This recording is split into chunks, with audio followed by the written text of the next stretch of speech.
Da Fresh Morning.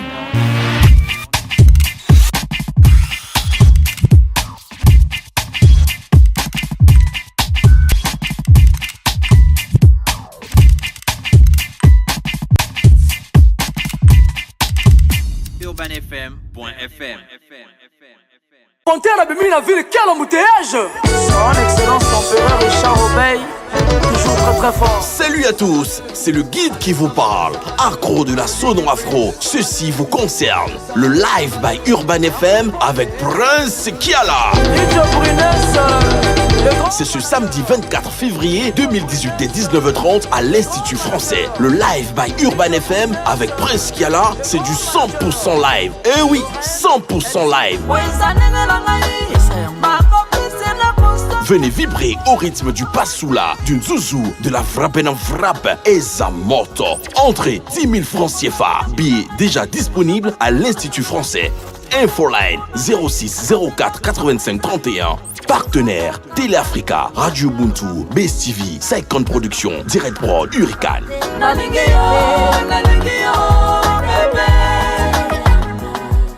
Le réveil matinal le plus haut de la capitale sur la radio. La plus haute de la capitale.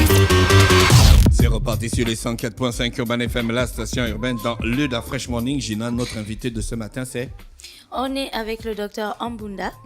Donc, je vais faire ma présentation que j'ai d'elle. Et elle va nous dire ensuite, elle va faire sa présentation. Je l'ai rencontrée lors des conférences de presse de la Fondation Sylvia Bongo, lors des actions qu'elle menait contre le cancer du col de l'utérus. Et donc, à chaque fois, c'était elle qui parlait en fait à l'assistance, que ce soit aux journalistes ou aux femmes, et qui expliquait un petit peu ce que c'était. Parce que, comme on le disait à certaines émissions ici, il y a une certaine méconnaissance du cancer au Gabon. Et donc, elle avait une manière très simple de l'expliquer et vraiment très facile à comprendre. Qu'on s'est dit que ce serait bien qu'elle vienne aujourd'hui discuter un petit peu avec nous de tout ça. Et elle a accepté. Voilà. D'accord, ok. Bonjour, docteur. Bonjour, Da Fresh, c'est ça? Oui. On s'est déjà rencontrés aussi lors des conférences de madame... de la première dame. Et puis j'avais découvert votre histoire, l'histoire d'une jumelle qui est née 1 heure après. Voilà. Le temps là, tout le temps là, vous faisiez quoi là-bas? Je sais pas, je sais pas ce que je faisais et c'était à Mwanda. Oui. Donc vous imaginez à l'époque l'obstétrique, pour dire qu'en fait finalement il y a quelqu'un quelque part qui gère bien et que nous les hommes on doit quand même suivre. Et c'est d'où ma vocation de gynécologue obstétricienne, parce qu'après ma mère, elle a été infirmière accoucheuse. Elle est allée à l'INFAS pour affiner ses connaissances. Elle a travaillé à Comilog comme sage-femme. Normalement, un bébé, le bébé, le jumeau, il sort combien de temps après? Normalement. Dans les 15 minutes qui suivent. Normalement, on attend dans les 15-30 minutes qui suivent. Mais vous imaginez à l'époque, 1 heure, c'est 1h30, c'était trop quand même. C'était déjà qu'elle a vécu une grossesse, un gros ventre, c'était extraordinaire quand même à l'époque. On ne sait pas ce qu'il y a à l'intérieur, donc c'est le stress de toute la famille. Et puis les enfants arrivent, il n'y avait pas d'échographie à l'époque, qu'on se fiait à la hauteur utérine en disant soit l'enfant est gros, soit ce sont des jumeaux. Il n'y avait pas d'échographie au Gabon? Non, il n'y avait pas d'échographie au Gabon. Ah oui. En 1967. En 67, il y avait déjà... Voilà. Ouais. Et donc, je suis née le 29 janvier 1967. Donc, pas d'échographie. Il y a un gros ventre, c'est un gros bébé, c'est des jumeaux, il y en a combien? C'était les questions. Et puis, il y a un qui sort et c'est seulement après la sortie de l'un qu'on sait qu'il y a un autre, en fait. Ah bon, hein? Oui. On les examine pour comprendre qu'il y a une autre vie derrière. Et donc, ils ont dû attendre 1 heure. 1 heure pour que je sorte 1 heure, 1 heure et demie. Et donc, quand je suis sortie, évidemment, tous les parents de ma mère étaient un peu contre moi parce que l'accouchement, on est entre la vie et la mort. Hein. Ah, bien sûr. Voilà. Donc, c'est pas... Après, il faut respecter les parents. Voilà. Votre histoire avec les cancers et la médecine, ça commence quand? Mon histoire avec les cancers et la médecine, je ne sais pas. Parce que finalement, lorsque je rentre en faculté de médecine, en 3e année de médecine, 2e, 3e année de médecine, je suis en contact avec notre professeure, Madame Lagarde, qui était venue en fait pour préparer son agrégation par rapport au cancer. Et donc, tous les matins au cours, la dame me donnait des prélèvements à déposer au CHL, puisqu'on fait des stages pratiques et théoriques. Donc, il y avait des prélèvements que je récupérais au CHL et que j'allais déposer et je ramenais les résultats. Est-ce que c'est là d'où est venue mon initiation inconsciente? Je ne sais pas. Mais toujours est-il que lorsque j'avance de la 2e en 4e année, je me retrouve en train de faire 2 années de suite de stage à cause de l'année blanche de 93, donc de stage à Jeanne Ebory. Et c'est à cette occasion même où je fais la connaissance réelle du cancer avec une jeune fille de 18 ans qui avait un cancer du sein et vraiment, l'image est restée. Et d'autres qui avaient des cancers du sein. Mais dans les cours que je lisais, le cancer du sein, c'est chez la femme riche qui a fait ses études, qui n'a pas fait beaucoup d'enfants et qui a un certain âge. Ici, contrairement, c'était la jeune fille de 18 ans et les jeunes dames de 30, 40 ans qui avaient fait beaucoup d'enfants, donc multiparts, et qui étaient plutôt minces. Et ça m'a inspiré plus tard, en 6e année, pour faire un travail de thèse. Donc, mon premier travail de recherche, mon projet de thèse était donc de savoir quels étaient les facteurs épidémiologiques, en fait, des cancers du sein au Gabon. Et donc, la différence est arrivée qu'elles allaitaient réellement et qu'elles avaient beaucoup d'enfants, contrairement à ce qui se fait en France, et que c'était plutôt des femmes pas riches et jeunes, contrairement à ce qui se fait en Europe. Donc, c'est là, en fait, où est partie mon idée de cancer déjà dans mon travail de recherche. Après, j'ai travaillé dans les urgences, 4 ans à travailler au service des urgences du CHL, 3 ans. Et par la suite, je voulais faire la pédiatrie. Mais la pédiatrie, il y avait encore cette souffrance des bébés que je ne comprenais pas. Donc, je suis sortie de là maintenant pour aller plutôt essayer de mieux gérer les fœtus pour éviter la souffrance du nouveau-né. Et dans cette approche, donc, j'ai continué à faire de la gynécologie et je vous avoue que le cancer, on ne l'a jamais opéré. Parce qu'elles arrivaient tellement tardivement que c'est toujours des cas qu'on accompagnait. Et c'est vraiment une souffrance consciente. La personne est consciente qu'elle souffre. Elle est éveillée parce que la mémoire ne s'effrite pas, au contraire. Et les parents doivent subir ça, les enfants. Et après, je suis allée en stage en Belgique. Et il y a un programme de bloc. On me programme pour le bloc. C'est écrit sur le tableau intervention sur un cancer, hystérectomie. Donc, on enlève l'utérus ou bien on enlève une partie du col. Et chaque fois que j'arrivais au bloc, pour moi, il n'y avait pas de cancer. Donc, j'étais j'étais désintéressée, visiblement, mais je ne me rendais pas compte. C'est après qu'on m'appelle, parce que là-bas, on observe tout. Vos attitudes, on me rappelle pour dire, mais c'est quoi ton problème? On se rend compte qu'à chaque fois que tu vas au bloc, tu es comme désintéressée. Je dis, mais pour moi, il n'y a pas de cancer. Donc, il n'y a pas de quoi se précipiter. Mais pour eux, c'est vraiment une épreuve d'aller opérer ce cancer au début, qui n'est pas visible. Et c'est une épreuve d'aller faire des lésions précancéreuses auprès des lésions précancéreuses. Mais docteur, en gros, réellement, en définition que n'importe qui peut comprendre, c'est quoi un cancer? Parce qu'apparemment, on a l'impression qu'un cancer, c'est un mot générique. Le cancer, c'est quoi? L'organisme humain, c'est une maison. D'accord? Vous vous engagez à faire un projet. Vous faites le projet pour construire. Oui. Vous appelez l'architecte, vous préparez déjà le terrain, vous appelez l'architecte vient inspecter le terrain avec le géomètre, il fixe cet immeuble peut contenir sur ce terrain. Et voilà comment cela sera fait. C'est selon le message génétique de départ en fait, entre l'architecte et le géomètre. Et là, on appelle le maçon le matériel qui a à fournir. Mais il y a une pièce maîtresse. Cette pièce maîtresse là, c'est l'ADN. Et l'ADN ici, c'est un peu comme la brique qui va contribuer à construire la maison. Et ces briques-là sont agencées. Et ces briques-là, au niveau de l'ADN, en fait, ce sont des acides aminés qui seront agencés par des liens. Entre les deux briques, vous avez le ciment, le sable. Oui. D'accord? Mais il arrive à un moment donné, au cours de cette construction, qu'il y ait des failles. Et la brique ne s'agence pas bien. Et si cette brique, 2 ou 3 rangées de briques ne s'agencent pas bien, elles peuvent s'effondrer et il y a un remplacement par une autre brique qui n'est pas d'origine. Ah, d'accord. Si la brique s'effondre, elle se fait remplacer par une brique, par exemple, de 15 au lieu de 20, ou bien une brique qui n'a pas la même quantité de sable et de ciment mélangés. À ce moment, cette partie de la maison sera faible. Fragilisée. Et donc, au moindre coup de vent, cette partie peut se multiplier sans que vous ne la contrôlez en fait. Cette partie de la maison peut décider d'évoluer alors que l'architecte a prévu qu'il n'y a qu'une seule rangée sur une ligne. Vous vous retrouvez avec plusieurs rangées de briques que vous n'arrivez plus à contrôler. Donc c'est ça le cancer, c'est l'ADN qui est atteint. Et donc, vous ne contrôlez plus votre message génétique. Au lieu d'avoir 2-3 cellules comme prévu, vous vous retrouvez avec plusieurs cellules que vous n'arrivez plus à contrôler. Et c'est à ce moment qu'on parle de tumeur, en fait. Donc, ça grossit. Mais la tumeur, ça, c'est au niveau des organes pleins. Mais au niveau du sang, il y a une multiplication des cellules cancéreuses. Donc, une multiplication des cellules du sang qui vont se reproduire activement sans laisser le temps à la base. La base ici, c'est la moelle. C'est la centrale de la production des cellules sanguines. Donc, la moelle n'a plus le temps de se régénérer pour reproduire des cellules sanguines matures. Puisque la demande est tellement forte, parce que le cancer appelle, il a besoin d'oxygène, il a besoin de sang, il a besoin d'être irrigué. Et là, vous comprenez que c'est un autre territoire qui est installé au sein du corps humain. D'accord. Et lorsque ce territoire est installé, comme une autre maison qui s'installe dans votre terrain, il faut bien des tuyaux de la SEG, il faut bien des tuyaux pour l'électricité. Et donc, tout est dévié. Et cette maison demande tellement, il y a tellement de consommateurs à l'intérieur que la maison d'origine a un débit faible au niveau de l'eau, au niveau de l'électricité. Et là, ça craint. Et souvent, c'est le cerveau qui est le premier atteint, puisque c'est l'organe noble. Après, le cœur, c'est comme une centrale, comme Timbélé, qui distribue de l'eau.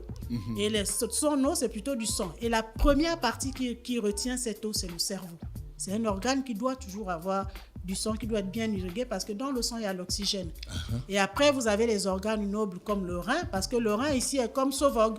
C'est lui qui débarrasse le corps de toutes les impuretés avec le foie qui trie, qui fait le tri. C'est très bien expliqué. Donc, ces organes sont là pour faire le tri et en même temps, ils font le nettoyage.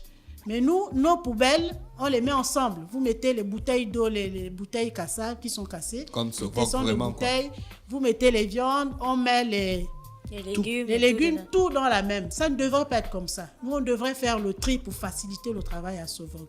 Comme nous à l'intérieur, et tous ces organes sont éliminés. Et la difficulté vient justement à ce niveau-là. Pour que l'ADN soit fort, donc pour que nos murs soient forts, il faut qu'il y ait dans notre alimentation cette image que je vois ici, des fruits, des légumes. Parce que s'il y a beaucoup d'huile, avec ou sans cholestérol, cette huile-là va barrer le passage. Parce que lorsqu'on mange, toute la nourriture passe dans le tube digestif et c'est donc un tuyau. Et s'il y a de la graisse avant, la graisse va faire un barrage. C'est-à-dire, c'est comme si vous mettez du carrelage, comme on met en ce moment sur les murs. Vous mettez du carrelage, donc le mur ne respire plus. D'accord ? C'est beau quand c'est des murs inertes, c'est du minerai, ça passe parce que c'est dehors. Mais quand c'est au niveau du tube digestif, plus rien ne passe.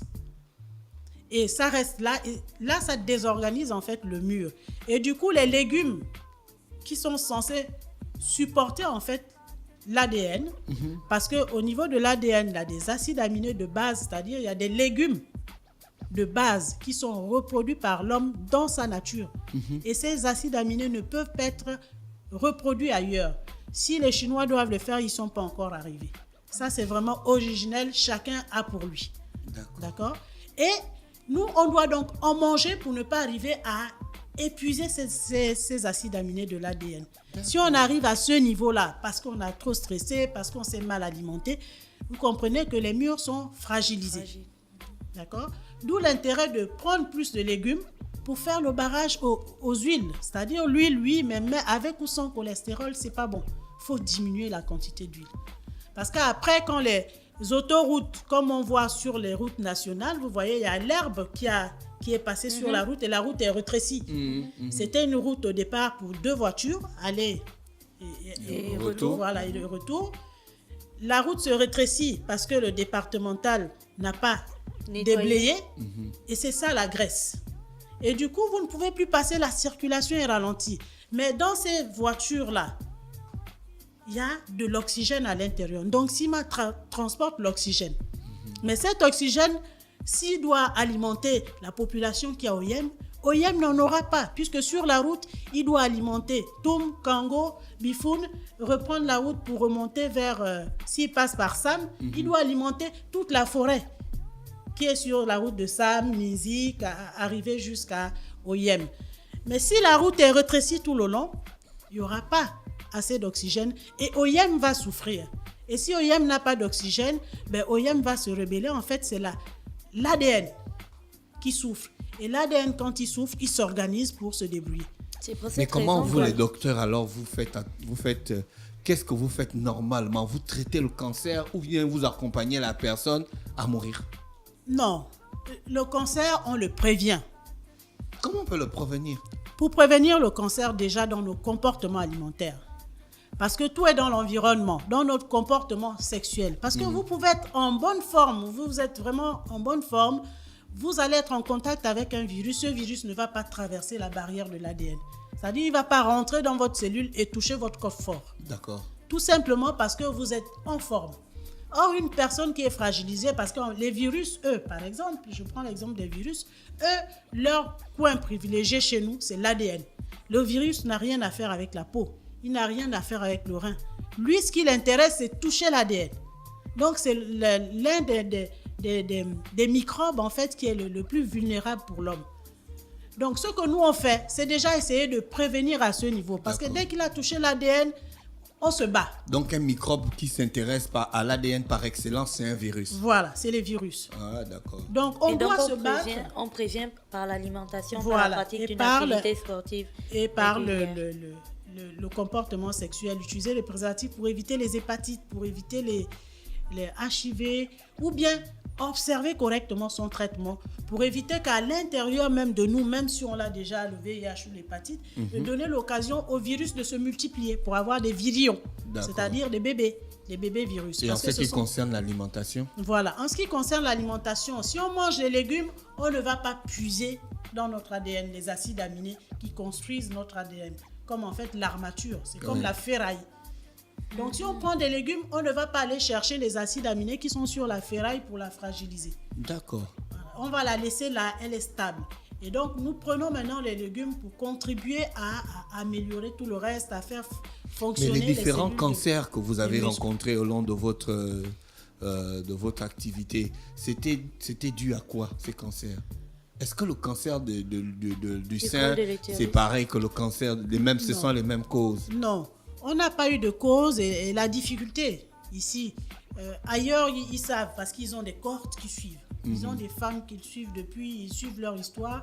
Et chez les Blancs, il y a quand même un arbre généalogique qui est oral, c'est-à-dire qui est écrit et oral.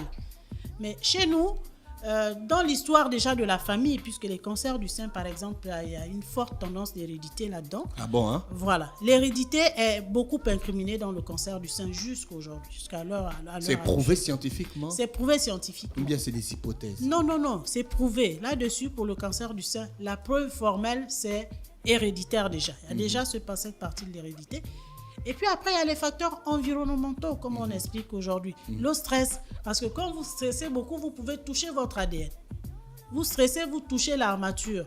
Et là, donc, il faut se préserver parce que le stress va entraîner en fait la libération de matériaux qui sont toxiques pour vous. Et si vous n'arrivez pas à les libérer, par exemple dans la pratique du sport, vous transpirez, vous aidez le rein parce que le rein ne peut pas tout déblayer. Une seule entreprise, Sovog, ne peut pas. Il faut une autre entreprise, c'est-à-dire la peau prend le relais. Du coup, ils sont deux sur le marché pour faire vidanger le corps chez certaines personnes, dans certains contextes. Il y en a, à l'hôtel, on aura besoin de 2-3 femmes de ménage, mais dans un studio, on n'aura peut-être pas besoin. La personne qui vit là seule suffit. Mais ici, en fonction de votre activité, vous allez adapter votre rythme, par exemple, à faire du sport ou à manger des légumes. Ouais. Donc, en fait, c'est ça. Du coup, les cancers que nous rencontrons, en dehors du cancer du col, qui est aussi reconnu depuis 1972, le virus du papilloma est reconnu comme étant le premier criminel de ce cancer-là. Donc, à 99, virus, on avait déjà parlé de ça ici. Voilà. Donc, leur famille, c'est une famille de virus. Dans leur identité, ils s'appellent papillomaviridae, donc virus. Et les noms, les prénoms, ce sont des numéros. 1, 2, 3, il y a les 65, il y a les 14. Mais les plus méchants ici, ce sont les 16, les 18, les 35 en fait, qui sont les plus méchants. Et 45, et c'est en fonction de ceux-là qu'on a fabriqué les vaccins. Selon votre département, quels sont le plus grand nombre de cancers observés au Gabon? Ceux les plus observés sont les cancers de la femme, donc du sein et du col de l'utérus. Ce sont les premiers cancers. Après, il faut qu'on arrive à avoir un registre des cancers. Vous n'en avez Et pas comme, encore au Gabon? Il n'y a pas un registre national. Chacun a un registre dans son département, c'est-à-dire dans son service urologie, gynécologie, l'hôpital militaire, le CHL. Qu'est-ce Mais qui il vous faut qu'à un empêche de moment faire donné, ça? Tous les médecins ne veulent pas travailler ensemble? Non, en fait, il faut rentrer dans un système. C'est des systèmes mondiaux. C'est-à-dire l'Organisation mondiale de la santé dit il faut que tout le monde s'y mette parce que c'est un problème d'environnement. Vous voyez, le réchauffement climatique, la couche d'ozone, les ultraviolets causent des cancers, brisent l'ADN. C'est tout ça en fait. Le Gabon s'est engagé à un haut niveau. Maintenant, il faut que dans ces parties-là, oui, on fait les cancers, oui, on a vu les cancers, on traite, on regarde, mais après, il faut suivre et évaluer. Et donc, dans tous les systèmes, c'est pas seulement suivre et évaluer le cancer, c'est suivre et évaluer tout, même les finances, parce que c'est un tout. Donc, moi, je peux suivre et évaluer les cancers. Si les finances ne suivent pas, on ne va pas y arriver, en fait. Donc, c'est le suivi et l'évaluation qui va financer la recherche. Exact. Aujourd'hui, qui va amener, en fait, un registre. D'accord. Aujourd'hui, quand on voit toutes les campagnes qu'il y a contre les cancers, notamment celle de la Fondation, on dit parlez-en aux femmes que vous aimez. Qu'est-ce qu'une femme, parce que là on parle des cancers féminins, mais les hommes aussi ils en ont, qu'est-ce que quelqu'un peut faire en fait pour se prévenir? Disons, venir à l'hôpital, faire des examens, si oui, lesquels? Et est-ce qu'il y a une véritable prise en charge au Gabon aujourd'hui de personnes atteintes de cancer, même au premier stade? Oui, il y a une prise en charge. Il y a une prise en charge parce qu'on a 4 types de traitements. On peut opérer le cancer, on peut faire la chimiothérapie, on peut faire la radiothérapie et on peut faire l'hormonothérapie. Donc le traitement avec les hormones. Mais il y a des conditions. C'est au cours d'une réunion de concertation pluridisciplinaire, comme je vous disais tantôt, le cancer arrive, oui, c'est là. Il y a quelqu'un qui est arrivé sur votre terrain, vous ne le connaissez pas, il a construit. Il ne faut pas faire la bagarre. Vous avez seulement fait un constat. Vous appelez les topographes. Hein. Ici, c'est les radiologues chez nous. Donc, il fait l'IRM, il voit jusqu'où le cancer a occupé le terrain qui n'était pas le sien. On appelle le ministère de l'Habitat ici, donc les médecins, donc à l'origine même, qui connaissent au départ comment le corps humain. Et ils sont ensemble.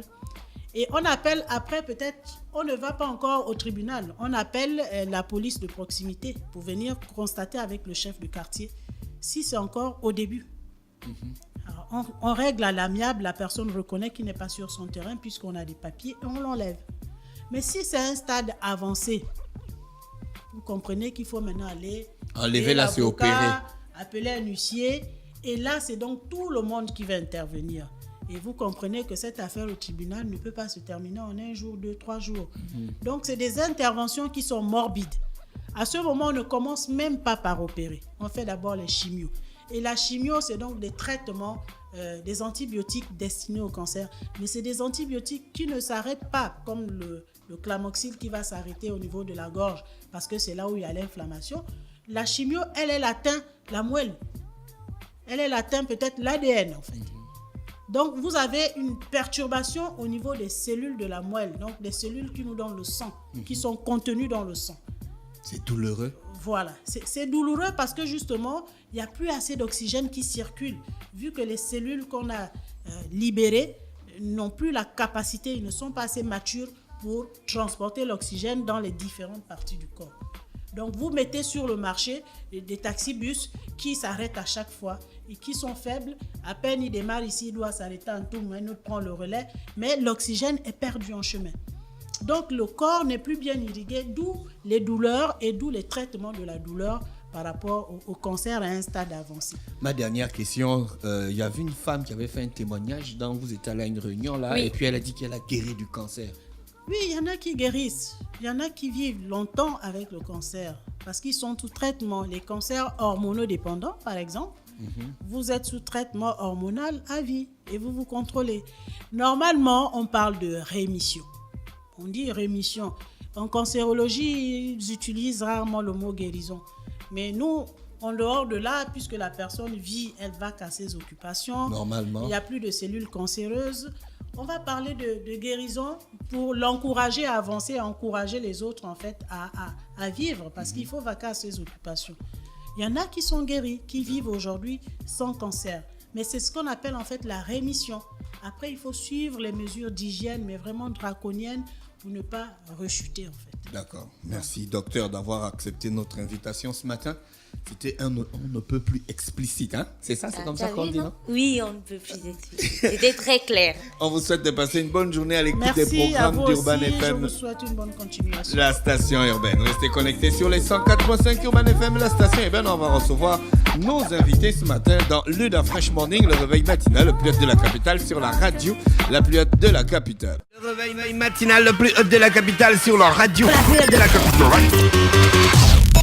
Du lundi au vendredi, de 7h à 10h, reçoit 104,5 tonnes de musique dans le Da Fresh Morning. Comptez la bémine la ville, quel embouteillage! Son Excellence l'Empereur Richard Obey, toujours très très fort. Salut à tous, c'est le guide qui vous parle. Accro de la sono afro, ceci vous concerne. Le live by Urban FM avec Prince Kiala. C'est ce samedi 24 février 2018 dès 19h30 à l'Institut français. Le live by Urban FM avec Prince Kiala, c'est du 100% live. Eh oui, 100% live. Venez vibrer au rythme du Passoula, du Zouzou, de la Frappe en Frappe et Zamoto. Entrée 10 000 francs CFA. Billets déjà disponibles à l'Institut français.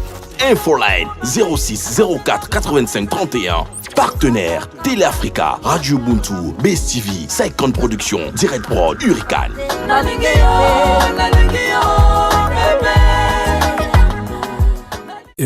Urban FM. Découvrez et apprenez Urban FM. C'est la première radio urbaine au Gabon.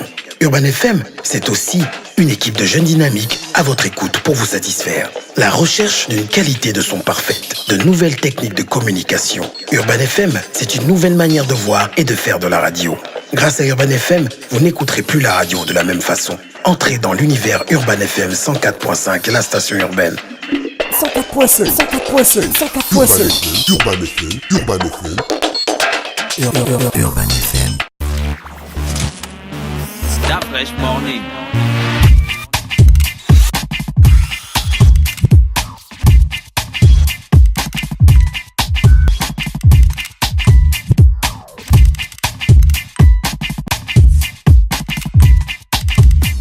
UrbanFM.fm